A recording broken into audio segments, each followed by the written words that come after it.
everybody, and welcome to the Highly Suspicious Podcast with Louie and Preston. My name is Louie. My name is Preston. We're reporting once again live from the trap house. So how are we doing today? We doing good. It's good. You doing good? Yeah. Yeah. You know, last night I went out with a bunch of my homies. That's why you sound tired. Then we went to O'Shea's.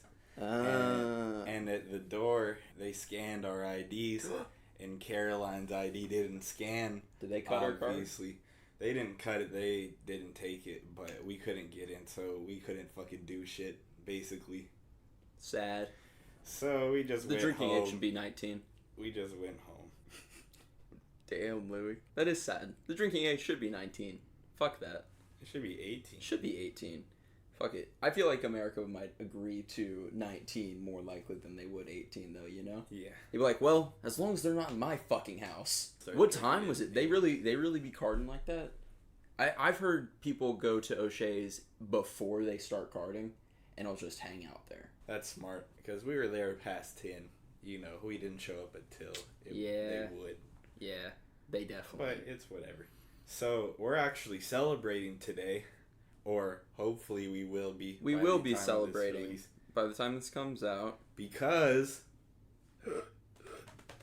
big union update. We finally be filing for election. Here's how that goes. Monday, the company will be getting 2 days ago.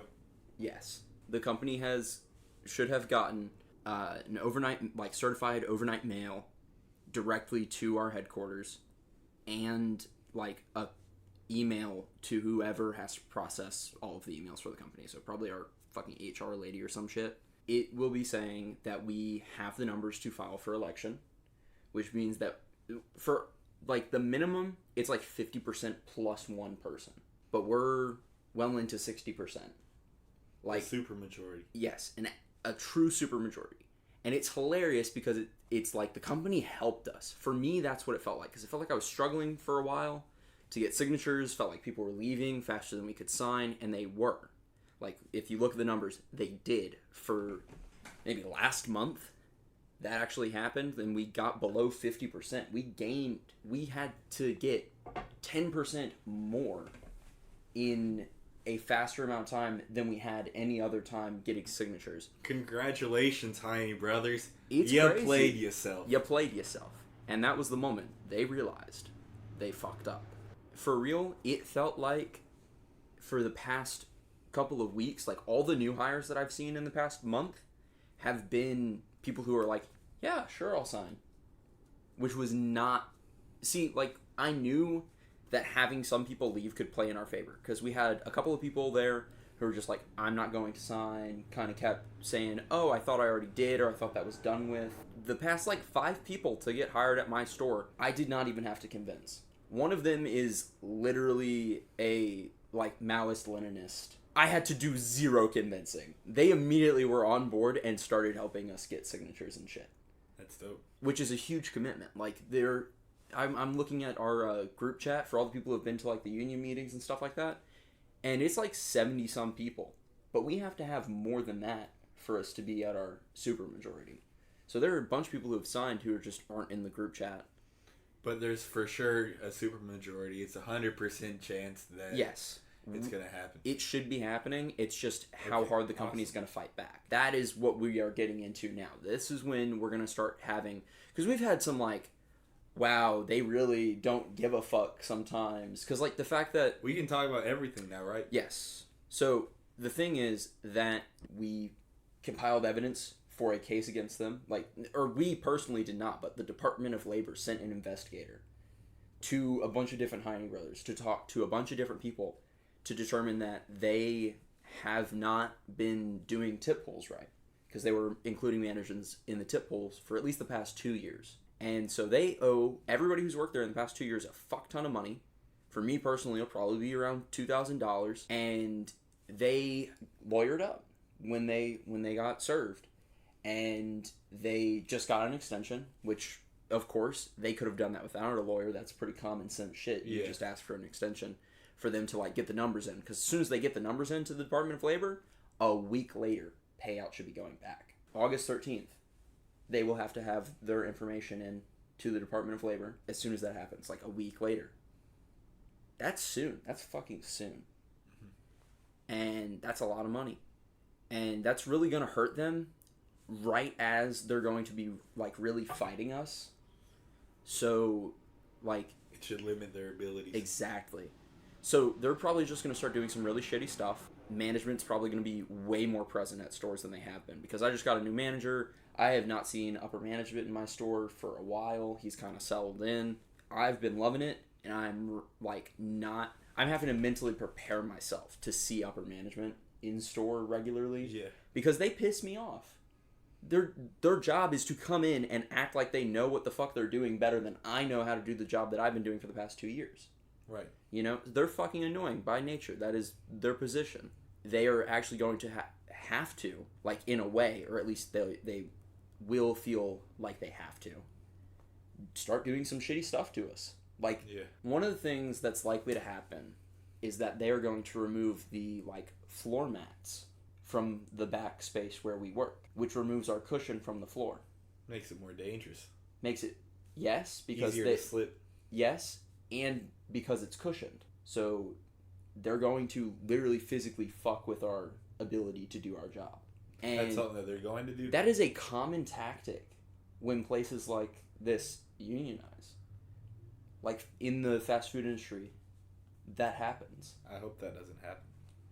I'm prepared for it to happen. It's going to be annoying, but it'll be okay. Bring your own floor mats. Fuck them. Fuck them. And so, it's interesting because it's, like, almost petty, you know? Yeah. I'm literally fighting to just make a living wage, dude.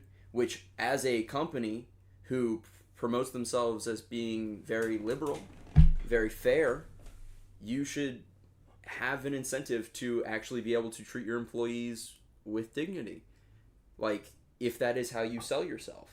But they literally have been spreading misinformation. And I'm going to bring this up now. Like, the most recent human resources, like, company-wide message / disinformation was when we filed a bunch of ULPs against them. We did this right before filing for election to also fuck with them.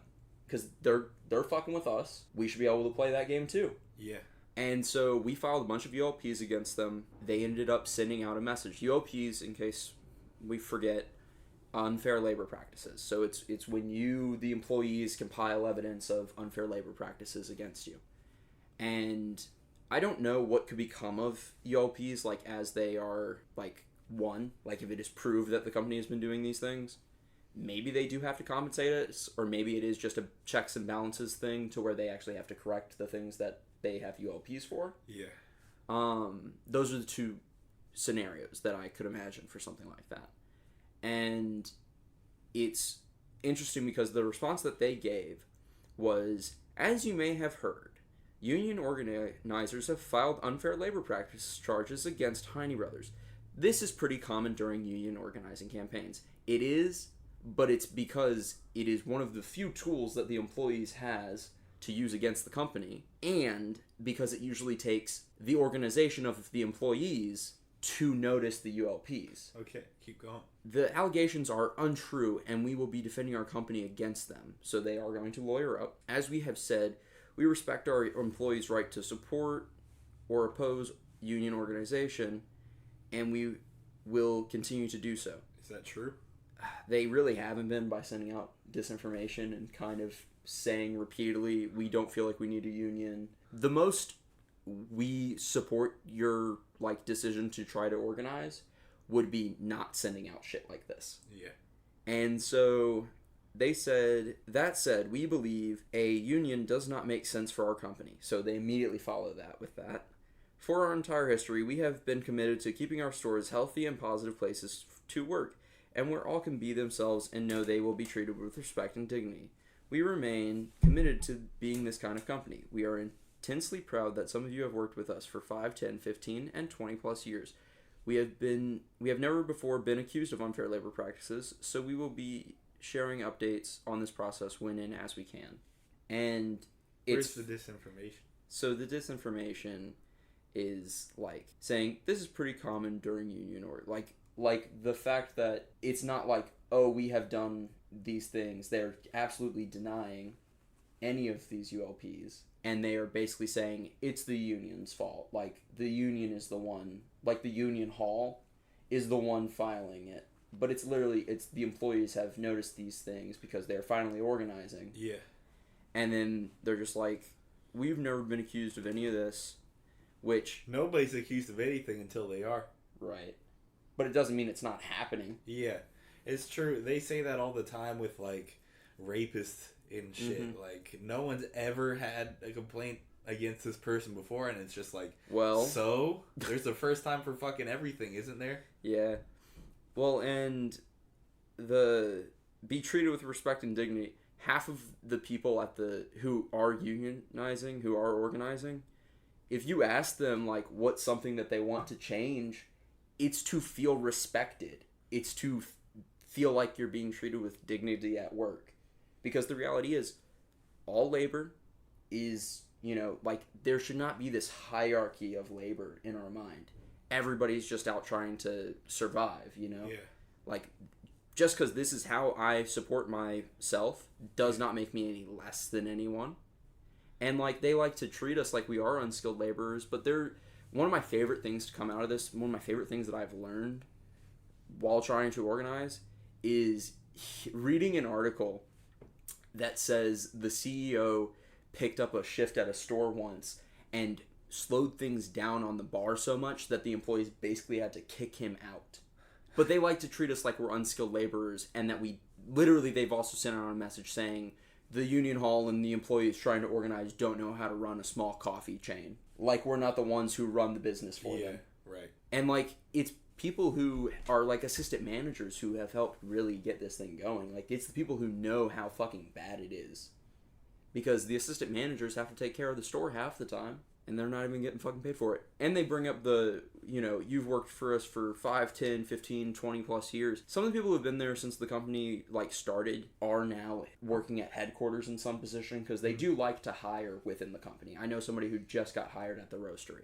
And it is fucking hilarious, because I know for a fact that anybody who's worked in the organizing, it is like your pay's been capped after 2 years, or like I think it's like fucking less than 2 years if you get like quarterly raises. Because if you just stay a barista, some people don't want the responsibility of like being a manager, or some people just don't get like promoted to shift lead, and so they're like, we're glad you've worked for us this long, but we've definitely not been treating you right that entire time. It's ridiculous. They're ridiculous. And I feel like that's all I really have to say about it. But will be bigger updates coming up. We should be, like, by the end of this month.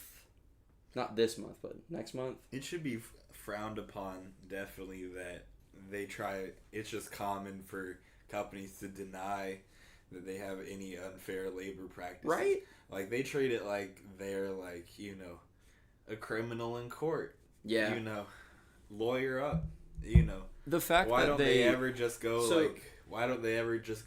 oh, like, you're for right, real, that though, is an unfair labor. How you'll see like stories about crazy things that Starbucks has done to Starbucks employees who are trying to organize.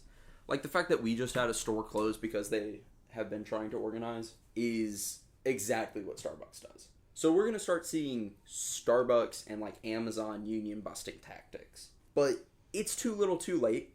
We already have a supermajority, so our election should be pretty fucking quick. And like, the way the election works is it's not even about getting everyone who can vote yes or no, like all of the assistant managers, shift leads, and baristas. It's about getting more yeses. So like, we should already have like 60% of the company should be saying yes. But it's not yeses versus nos and people who don't vote. It is just yeses versus nos. So it's only us versus the people who go out of their way to vote no. Yeah. I can't even think of that many people who would be like... Because even most of the people who don't sign are like, I just want to remain neutral, which there is no neutral. We've been over that, but that's the I don't give a fuck perspective. I don't give a fuck enough to go vote in this election. Right, exactly. That makes sense. So we should have it in the bag. Fuck yeah, dude. High five. Fuck yeah. I like to think that we helped. Oh, absolutely. We did everything we could from our comfy little couch. The revolution will not be televised, but it will be podcasted. I'm dead, Louis. Fuck. Is there anything else you want to peek behind the curtain about with this whole shit? There will be another update. Maybe not a whole episode, but like an update. In the future. In like the next month. When we're going to get paid out. When we're going to get paid out and when we're going to really start like screwing the company. All right. Do you have a song? I don't even really know much about this artist, but see what's inside. I got a mortal technique when I'm out with the villains, making hits like a man whose hobby is killing. It's obvious in it. Who been sitting pretty in the game, upgraded the whip, from that old 2 Civic. Niggas and bitches, whack rappers and fake hoes, all temporary shit like you giving a rose. Yeah, play for keeps and stay in the stands. I'm the man of the hour, but got a decade to go. Deliver decadent flows, that's why I'm dripping. Laced up, so I'm running forever, I'm never tripping. These niggas so sad, got them resorting to crippin'. If you tired of me, turn off your television. Yeah, 3 stacks when I'm off the dome, 100 down from the road when I'm finally home. Main thing, she a sweet caress, a beautiful poem, and ooh, do she get the best on? Yeah, she stole my heart, and I ain't even got to keep it on the low. I'm on the yelling from the hill. And we just listened to "She Stole My Heart" by Ark Woods. So Preston, you told me you don't know anything about this artist? Nope, absolutely nothing. Well, I must say, this is right up my alley with the kind of shit that I like. Yeah, I should make you listen to some more of this playlist that I've been working on, because that's kind of a lot of it is shit like that. You'll have to send it to me. So, yeah, the thing I really like about it, when you first turned it on, it did almost sound like, it sounded like something older. It really sounded almost like some disco shit when it does first have came like on. Well, it's just got a lot of like funkiness to it. Yeah, it's like, got an old swing to it. I'll say it like that. That's a good way to put it. But yeah, fuck, that production's hitter. Yeah. Ark didn't hit me over the head with bars, but he was definitely flowing on that motherfucker. I think it sounded really good. He really is going off, I think. There's just some bars that hit harder than others. It's funny because this is my first time reading the lyrics too, and there is some of it where I'm not listening to the lyrics. I'm just like, yeah, all right, we are in the chorus now. I'm just vibing. But first off, the chorus is literally, I bet by the end of the night her eyes won't be the thing that's wet. Oh yeah. Ooh, facts. Bruh. Facts. And then I like, I'm blowing up like TNT, it's in my DNA. I'm John Cena in a pic, no you can't see me. I'm taking shots like the king of 3. Shout out to the king of breaking hearts, it's in the genes. That's pretty dope. That's got a good scheme to it. I like the way he said that. Yeah. Like, he's actually saying a lot, like, in the verse. Like, I don't think that's, like, the craziest bars in the world. No, but he is, like, he's it's really the way he's saying it, too. Yeah. It's, like, cadence and flow and shit. Upgraded like the whip from that O2 Civic, N-words and bitches, whack rappers and fake hoes. Fake hoes! Kinda. Fake hoes. All temporary shit like you giving a rose. I don't know. I've really been vibing to that song and a lot of shit like that where I'm just like, I feel like I need to broaden what I've been listening to. This has been hitting the spot. Like, it is funky, and I like funky music, but I also like that it's like funky rap. And this dude doesn't even have... He's got less than 300,000 monthly listeners. That's pretty small. That's surprising today's for standards. like how good that song is. Yeah.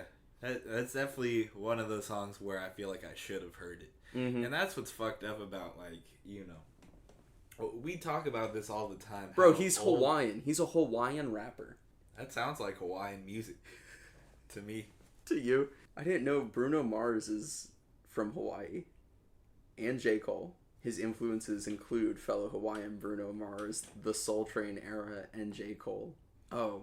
That's not saying. I'm stupid. We don't need to acknowledge that I'm stupid, though. Let me rant for a second. because streaming platforms are supposed to widen like the amount of music that people can consume, right? Yes, but but the problem with it is it does no work trying to promote people like that make fire music. It costs big money to promote your shit on these things, though.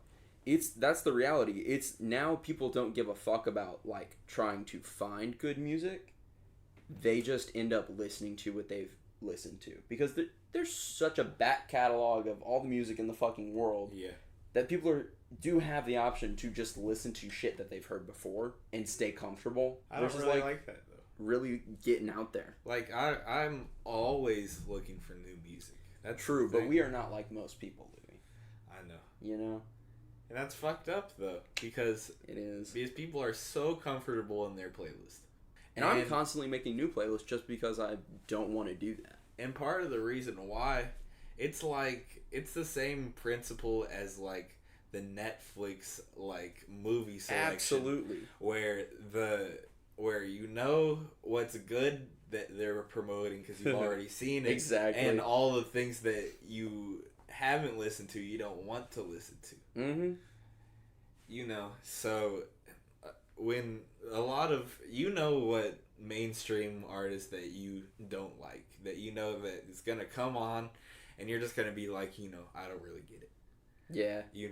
It's the same thing because that's what's promoted. What's promoted is the people that are already like big as fucking popular. It's what's safe. It's funny because capitalism is like presented as, you gotta take risks, yada yada yada. But it's also a lot of let's try that one trick pony again. Like, let's see if this works for the 50th time. Let's see if people will buy a comeback. Exactly. Again. Well, and that's why you see shit just kind of go in cycles too, where it's like nothing's original anymore. A lot of it has been tried before, and it's just like, oh, we forgot that this worked. I feel like a lot of the shit I listen to is kind of music-wise, yes. But like a lot of the music has not changed that much since like the early 2000s. Like, what is popular? Kind of the same shit. The same sounding shit anyway. Exactly. But the thing about with the internet, it's a lot of like different styles being like fused together. So for some, there are a lot of Frankenstein's monsters out there. Like Billy Wood, some of the shit he samples is shit that I never listened to. I would never listen to like on my own. But like what he does with it, he turns it into a rap song, and it's different inherently at that point.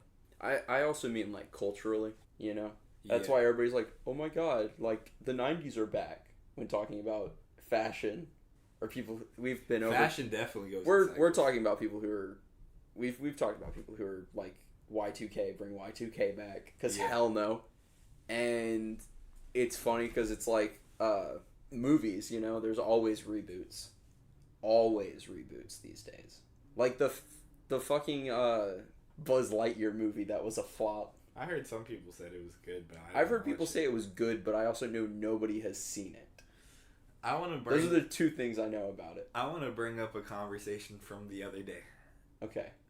Because me, Preston, and local comedian Carl Harris were out on the town for Preston's bachelor party. Woo.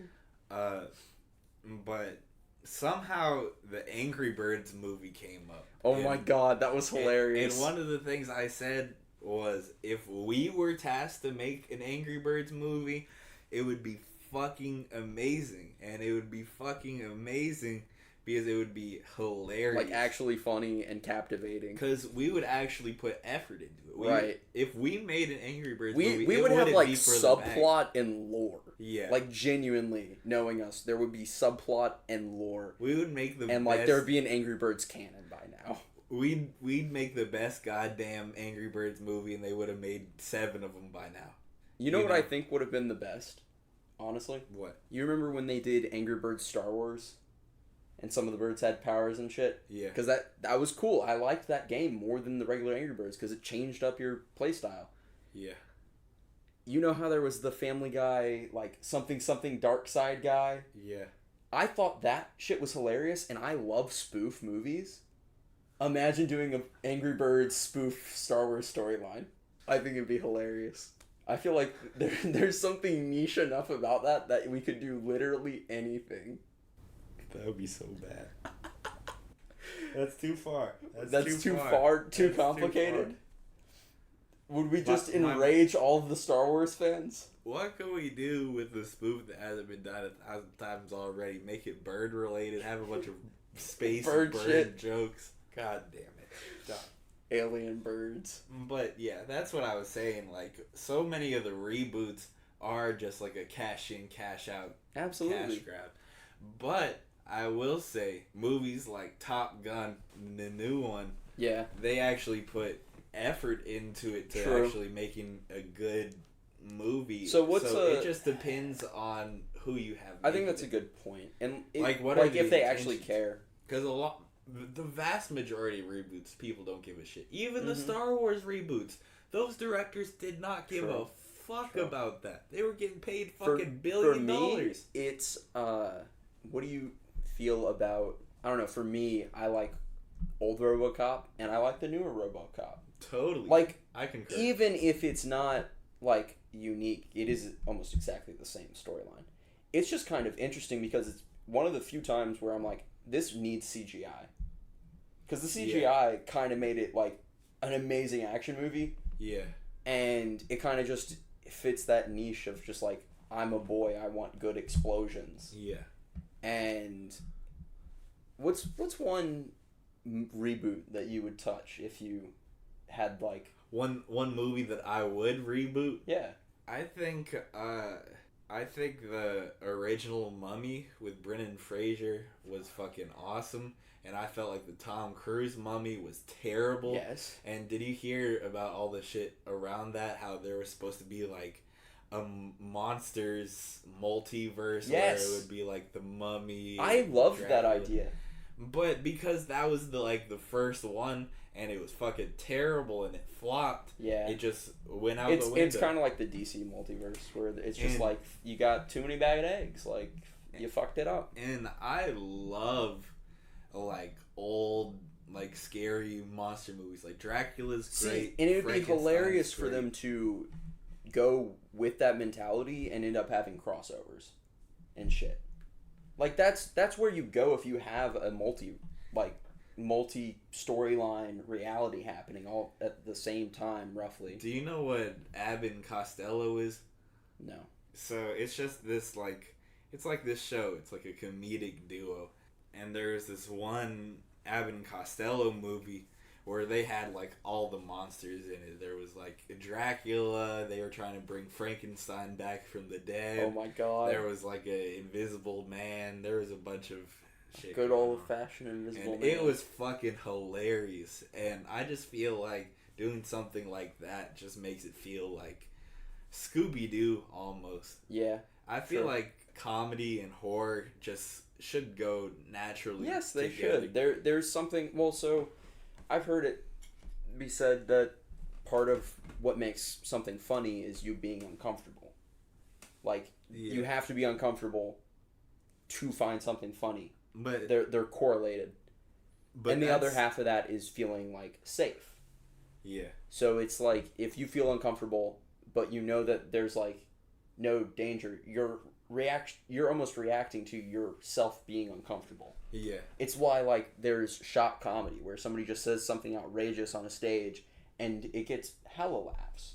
Yeah. Because it just makes a lot of people uncomfortable, but what makes it safe is almost you're agreeing with them. That's also part of why a good comedian is like kind of persuasive and a truth teller, charming, and really is just kind of preaching. I think that just kind of goes into likability too. What movie would you reboot? That's really tough. Because I know I've watched a bunch of like old movies and shit. I kind of wish they did a better job with the new Godzilla shit.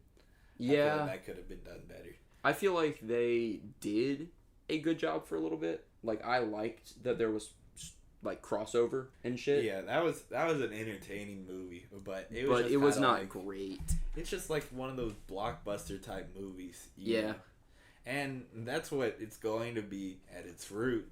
But also, you know, kind of the same thing where the people behind it were just kind of like, fuck it, you know, let's just make something entertaining. They were leaning into it. Yes, a reboot, but also, you know how there's that big trend of live action, like, reboots? A live action Iron Giant. I think that's a good idea. I think that could work. I think you could make it a 2-hour movie, and it wouldn't be bad, because you could really get into it a little bit more. Like, show a little bit, do like a little pre-title scene, where it's like a little bit more of his backstory. Bro, they could have done, you could do... There's so much open space. You could do the same thing almost shot for shot, and it would be a great movie still. True. You know. But yeah, I like the ability to just kind of make it a little more complex. Yeah, mix it up a little bit. And so it's not the exact same thing. Yeah. Maybe have this might be playing with it too much, but it'd almost be funny if you had the government try to make its own Iron Giant.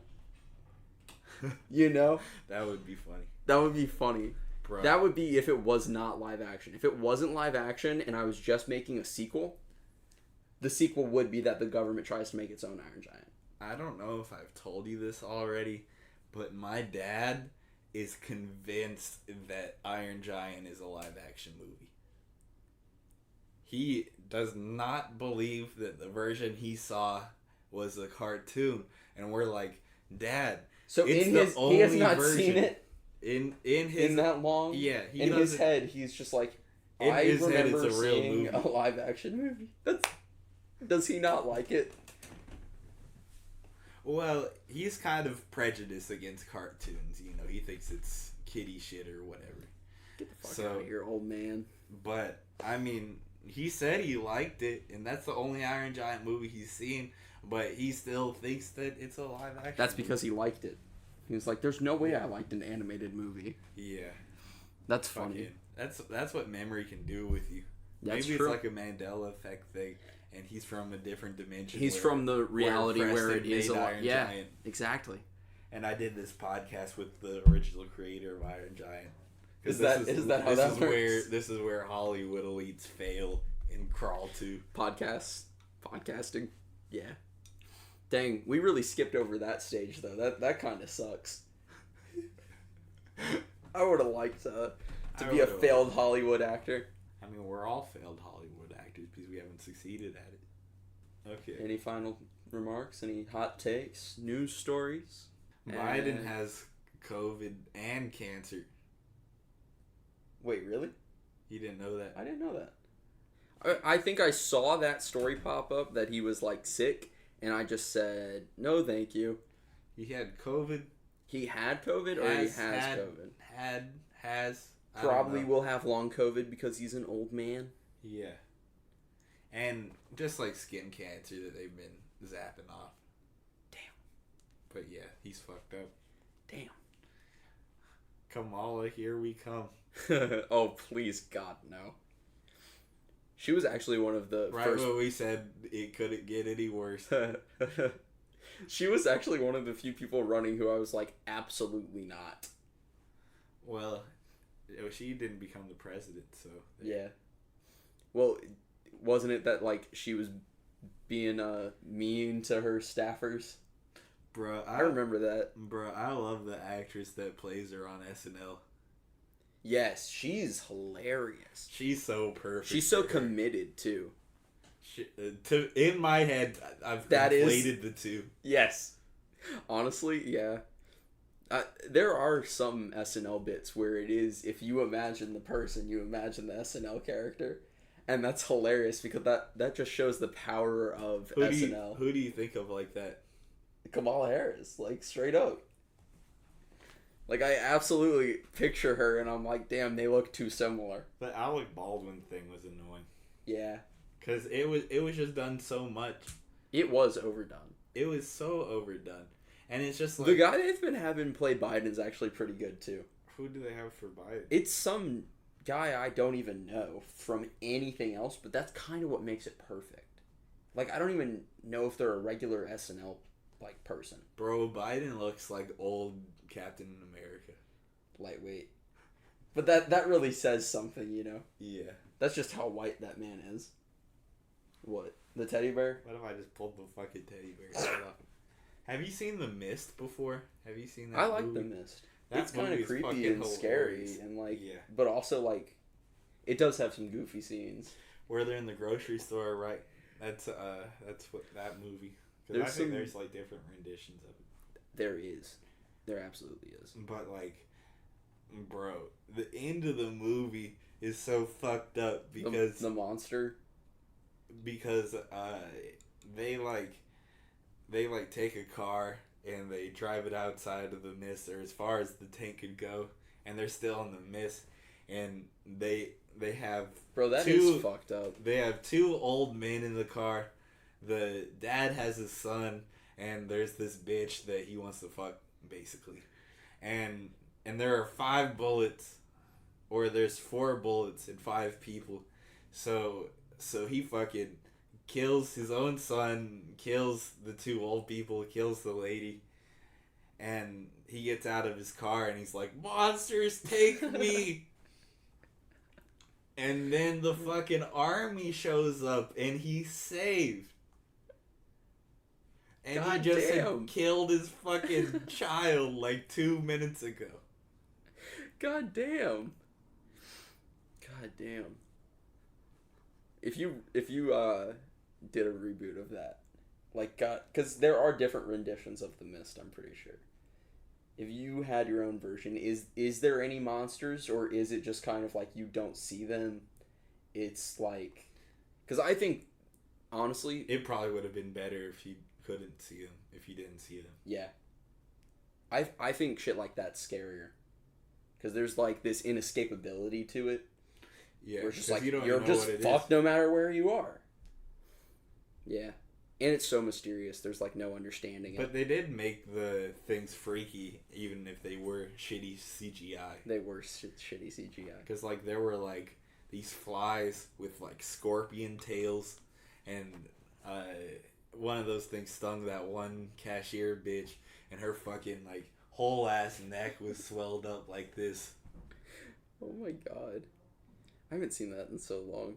It just got put back on Netflix, so I watched it today. It's Really? fresh on the mind. It's fresh on the mind. Yeah. I'm gonna watch that shit later then. Just to, bro. I think I'm gonna get Shudder. Really? There are a ton of good horror movies on there that I want to see. And I feel like other streaming platforms' movie selection is just shitty. It kind of has gotten worse recently. Like a lot of stuff, kind of. I'm just like, wow, there's not really anything to watch. Yeah. Kind of just whack. Because I feel like I do watch more movies and TV shows because a TV show is just such a fucking commitment, bro. Like, if you really like it and you have to watch, like, that's the worst thing. Like, I'm the more best likely TV shows have, like, to 8 watch. seasons. True. That's very true. But I'm also more likely to watch something if I've, like, already seen a season of it. Yeah. I'm not really out here anymore looking for new shows. Yeah. I'm just like, I got an hour to kill. Hour and a half. Let's watch a movie. And sometimes it'll just be, I have something else that I'm doing. I'm just going to put this on in the background. And that's when I like to rewatch movies a lot. Especially stuff that I can, like, notice new things in. Yeah. That's half of my shit. Bro, we should watch Castlevania sometime. Absolutely. That show is so good. And it's really short, too. Like, there's, like, 4 episodes in the first season. There's, like, 6 episodes in the second or something like that. Hell yeah. So, yeah. Do the thing. Take us out. And take us away. Alright, everybody. That was this week's episode. Nice little Union update. Chilling for our musical intermission.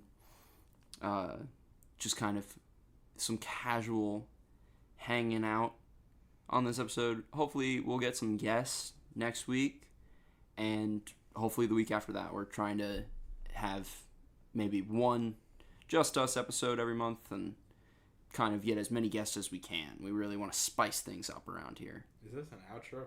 I'm just fuck out of here, Louis. I'm just doing what I'm doing.